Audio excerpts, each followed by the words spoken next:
Friends, आज की video lecture में हमें डील करना है केमिकल बॉन्डिंग के बारे में। ये जो केमिकल बॉन्डिंग है हमारे CSIR नेट में, केमिकल बॉन्डिंग का अगर हमने वेटेज देखा तो हमारा केमिकल बॉन्डिंग CSIR नेट में 2 to 3 क्वेश्चंस देकर जाता है और ये 2 to 3 क्वेश्चंस बहुत इंपॉर्टेंट है और वेरी सिंपल हमारे जो 2 to 3 क्वेश्चंस है वेरी सिंपल होते हैं। तो हम केमिकल बॉन्डिंग को स्टार्ट करेंगे। तो सबसे पहले केमिकल बॉन्डिंग में हमारा वर्ड है बॉन्डिंग। तो बॉन्डिंग का मतलब क्या है? तो बॉन्डिंग का मतलब है होल्ड करना। तो हम केमिकल होल्ड करना और होल्ड करने के बेसिस पर हम केमिकल बॉन्डिंग का मतलब निकालेंगे। The force of attraction that's hold two atom together. जो दो एटम है उस दो एटम को कुछ फोर्स है वो क्या कर रहा है? होल्ड करके रख रहा है। उसी होल्ड करने के फिनोमिना को हमने क्या कहा? केमिकल बॉन्डिंग कह दिया। तो केमिकल बॉन्डिंग हमें स्टार्ट करने से पहले हमें जो बेसिक है हमारा पीरियोडिक टेबल में जो हमारा पी ब्लॉक है, पी ब्लॉक के एलिमेंट हमें याद होना चाहिए। जो भी हमारे 13, 14, 15, 16, 17 और 18 ग्रुप के जितने भी एलिमेंट हैं उसके वैलेंसी हमें पता होना चाहिए। जो हमारे 13 ग्रुप के एलिमेंट है उनका वैलेंसी 3 रहता है। उसी तरह 14 का 4 रहता है, हमारा 15 है वहाँ उनका 5 रहता है, 16 का 6 रहता है, 17 का हमारा 7 रहता है और 18 जो भी है उसका हमारा 8 वैलेंस इलेक्ट्रॉन रहते हैं। तो अब हम देखेंगे ऑक्टेट रूल के बारे में। तो बेटा ऑक्टेट रूल में वर्ड है ऑक्टेट और ऑक्टेट का मतलब हमें याद रखना है 8। तो बेटा फिर हम ऑक्टेट रूल किसे कहेंगे? जो हमारा सेंट्रल एटम है उस सेंट्रल एटम के आउटर मोस्ट शेल में 8 इलेक्ट्रॉन प्रेजेंट होना, उसी को ही हम क्या कहते हैं? ऑक्टेट रूल कहते हैं। तो फिर हम देखेंगे जो हमारा NH3 है, NH3 में नाइट्रोजन का वैलेंस इलेक्ट्रॉन कितना है? 5 है। तो यहाँ पे हमारे हाइड्रोजन आइटम कितने हैं? तो 3 हाइड्रोजन आइटम है।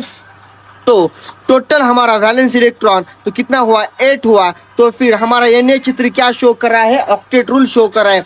उसी तरह ClF2 क्लोरीन का वैलेंस इलेक्ट्रॉन 7 है, फ्लोरीन 2 है। 7 + 2 कितना हुआ बेटा? 9। और यहाँ पे पॉजिटिव चार्ज है। अगर पॉजिटिव चार्ज है तो हमें क्या करना है? जितना चार्ज है उतना माइनस करना है और अगर निगेटिव चार्ज है तो हमें क्या करना है? प्लस करना है। जस्ट अपोजिट करते रहना है। तो फिर हमारा ClF2 क्या शो कर रहा है? Octet rule. इसी तरह हमारा H2O भी ऑक्सीजन का वैलेंस इलेक्ट्रॉन यानी वैलेंसी हमारा 6 है। तो नंबर ऑफ एटम कितना प्रेजेंट है? H2 के, तो यहाँ पे 2 प्रेजेंट है। तो फिर हमारा ये क्या शो कर रहा है? ऑक्टेट रूल शो कर रहा है। बट कुछ ऐसे भी आइटम रहते हैं जो ऑक्टेट रूल शो नहीं करते, जैसे कि हमारा ClF3। यहाँ पे क्लोरीन का वैलेंस इलेक्ट्रॉन 7 है और फ्लोरीन के एटम कितने हैं? 3 है। 7 + 3 = 10। तो हमारा ClF3 ऑक्टेट रूल शो नहीं कर रहा है। तो अगर ऐसे एटम जो ऑक्टेट रूल नहीं शो करते उसे हमने क्या किया? 2 पार्ट्स में डिवाइड किया।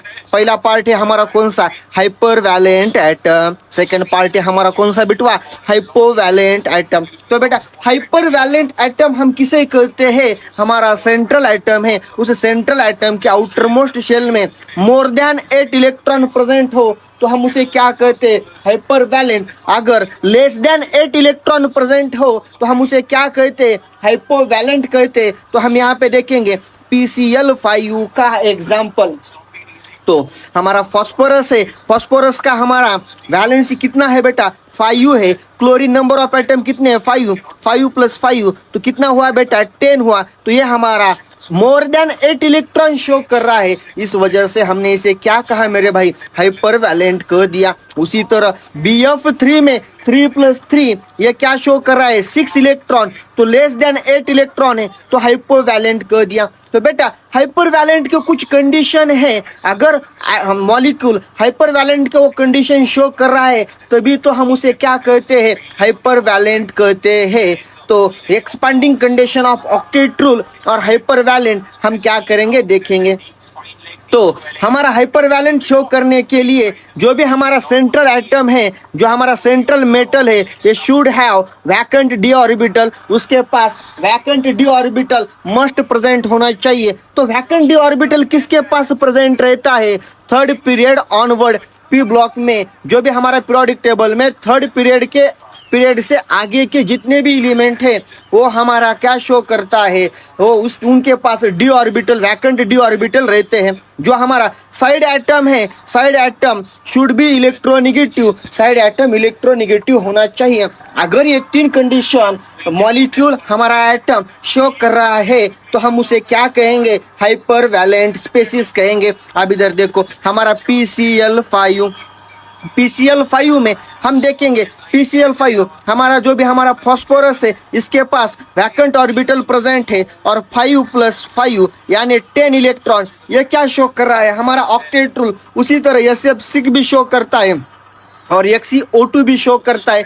अब हम देखेंगे नॉट फॉलो केस में हमारा नाइट्रोजन है, नाइट्रोजन के पास वैकेंट डी ऑर्बिटल प्रेजेंट नहीं रहता है और वैकेंट डी ऑर्बिटल प्रेजेंट न होने की वजह से, वैकेंट डी ऑर्बिटल प्रेजेंट न होने की वजह से ये हमारा क्या हाइपर वैलेंट केस नहीं शो कर रहा है। अब नाइट्रोजन का आउटर मोस्ट 5 है, +5 = 10। अब हमें लगता है hypervalent, but hypervalent नहीं, क्योंकि नाइट्रोजन के पास वैकेंट डी ऑर्बिटल प्रेजेंट नहीं है। उसी तरह हमारा ऑक्सीजन के पास भी वैकेंट डी ऑर्बिटल प्रेजेंट नहीं है, इस वजह से ये हाइपर वैलेंट केस शो नहीं कर रहा है।